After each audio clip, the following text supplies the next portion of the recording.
Bismillahirrahmanirrahim. Assalamualaikum warahmatullahi wabarakatuh. Selamat pagi anak-anakku semuanya. Alhamdulillah kita jumpa lagi pada pagi hari ini bersama Ibu Arbaya dan Ibu Marta.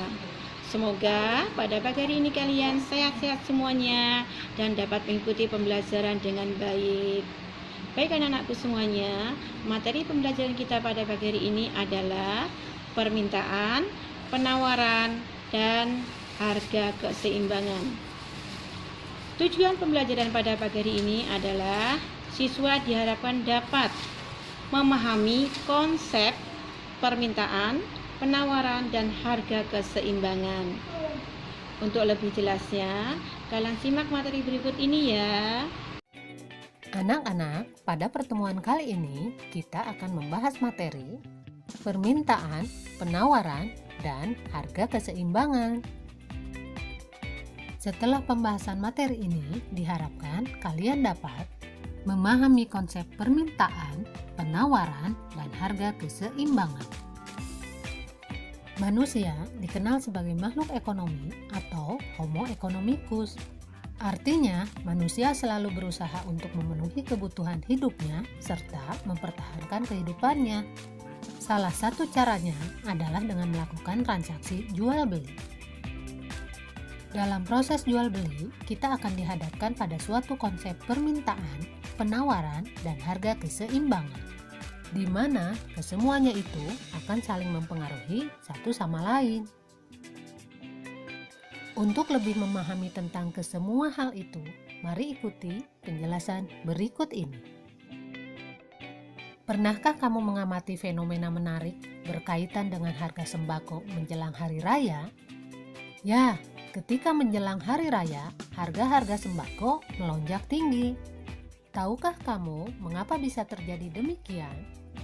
Salah satu faktor penyebabnya adalah tingginya tingkat permintaan masyarakat terhadap sembako. Berdasarkan hal tersebut, dapat kita ketahui bahwa permintaan dapat mempengaruhi harga. Apa yang dimaksud dengan permintaan? Permintaan adalah jumlah barang yang diminta oleh konsumen pada tingkatan harga dan waktu tertentu. Permintaan akan barang dan jasa antara masing-masing orang tidaklah sama karena masing-masing memiliki kemampuan yang berbeda-beda. Apa saja faktor-faktor yang mempengaruhi permintaan? Yang pertama yaitu harga barang. Jika harga makin tinggi, maka permintaan akan makin rendah. Sebaliknya, jika harga barang rendah, maka permintaan akan barang tersebut semakin tinggi. Yang kedua, pendapatan masyarakat. Tingkat pendapatan atau penghasilan masyarakat sangat menentukan tinggi rendahnya permintaan akan barang dan jasa. Makin tinggi pendapatan seseorang, maka makin besar daya beli yang ia miliki. Akibatnya, permintaan akan barang dan jasa pun meningkat. Sebaliknya, orang yang berpenghasilan rendah, daya belinya pun rendah. Akibatnya, permintaan terhadap barang dan jasa menurun. Yang ketiga, selera masyarakat. Tinggi rendahnya selera masyarakat terhadap suatu barang akan berpengaruh terhadap permintaan barang tersebut. Jika selera masyarakat meningkat, maka permintaan pun meningkat pula. Demikian sebaliknya.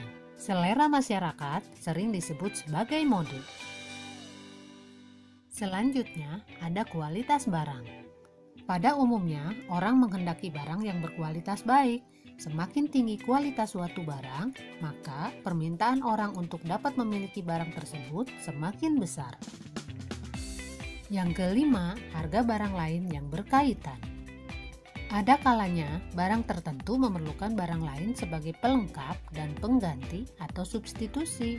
Misalnya, sebagai bahan bakar, Pertalite lebih murah daripada Pertamax, maka orang akan beralih dari Pertamax ke Pertalite. Sehingga permintaan akan Pertamax menurun dan sebaliknya permintaan akan Pertalite meningkat. Selanjutnya adalah jumlah penduduk. Semakin besar jumlah penduduk, maka permintaan terhadap suatu barang dan jasa akan meningkat pula. Misalnya, keluarga yang semula hanya terdiri dari suami istri, kemudian memiliki anak, maka kebutuhan akan bahan pangan pun mengalami peningkatan. Dan yang terakhir adalah ramalan masa depan. Misalnya, pada saat pemerintah mengumumkan akan terjadi kenaikan harga BBM, maka sebelum hari penetapan kenaikan tersebut, masyarakat berbondong-bondong membeli BBM hingga terjadi antrian yang sangat panjang. Selanjutnya, apa itu hukum permintaan?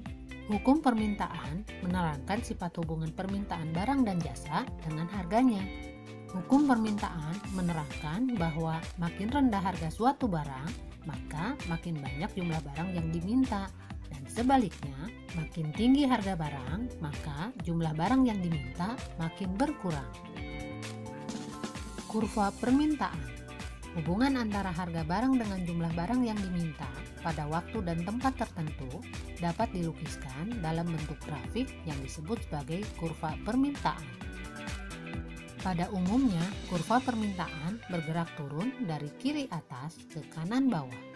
Artinya, makin rendah harga suatu barang, maka makin banyak jumlah barang yang diminta atau sebaliknya. Selanjutnya, akan kita bahas mengenai penawaran. Jika kita sedang berjalan-jalan di pasar, banyak pedagang yang menawarkan barang dagangannya kepada kita. Berbagai cara mereka lakukan untuk menarik konsumen agar barang yang ditawarkan mengundang pembeli. Penawaran adalah jumlah barang yang ditawarkan pada tingkat harga, waktu, dan tempat tertentu. Faktor-faktor yang mempengaruhi penawaran meliputi: yang pertama, biaya produksi, yaitu semua biaya yang dikeluarkan oleh produsen untuk pengadaan barang dan jasa.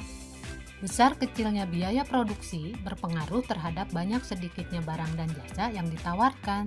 Misalnya, untuk memproduksi sebuah mobil mewah memerlukan biaya yang besar, maka barang yang dihasilkan terbatas, sehingga penawaran barang mewah tidak sebanyak penawaran barang lainnya. Yang kedua, tingkat teknologi. Kegiatan produksi yang hanya mengandalkan tenaga manusia menghasilkan barang yang jumlahnya terbatas, sedangkan kegiatan produksi yang menggunakan tenaga mesin dapat menghasilkan barang dalam jumlah yang besar. Yang ketiga, harapan akan mendapatkan laba. Dengan harapan memperoleh keuntungan atau laba yang banyak, maka produsen berlomba untuk meningkatkan produksinya, serta memperluas dan mengembangkan usahanya guna memperoleh keuntungan yang besar. Dan yang terakhir yaitu faktor-faktor non-ekonomi. Faktor-faktor non-ekonomi seperti bencana alam, larangan impor, dan kebijakan pemerintah akan sangat berpengaruh pada penawaran. Nah, sekarang bagaimana dengan hukum penawaran? Hukum penawaran menyatakan jika harga barang yang ditawarkan naik, maka jumlah barang yang ditawarkan pun akan bertambah. Dan sebaliknya, jika harga barang turun, maka jumlah barang yang ditawarkan pun akan berkurang. Hubungan antara harga barang dengan jumlah barang yang ditawarkan pada waktu dan tempat tertentu dapat dilukiskan dalam bentuk grafik yang disebut sebagai kurva penawaran.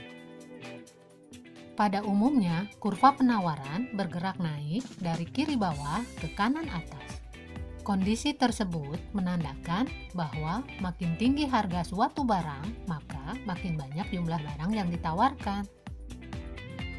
Ayo anak-anak, kita lanjutkan dengan pembahasan mengenai harga keseimbangan. Perhatikan baik-baik jika ibu sedang berbelanja di pasar tradisional. Apa yang dilakukan ibu saat membeli suatu barang? Mengapa harga barang-barang di pasar tradisional bisa beraneka ragam meskipun kualitasnya sama? Berbelanja di pasar tradisional memerlukan keahlian tersendiri, khususnya dalam hal melakukan tawar-menawar. Hal ini dikarenakan di pasar tradisional, pembeli memiliki kesempatan dalam menentukan harga suatu barang melalui proses tawar-menawar secara langsung dengan penjual.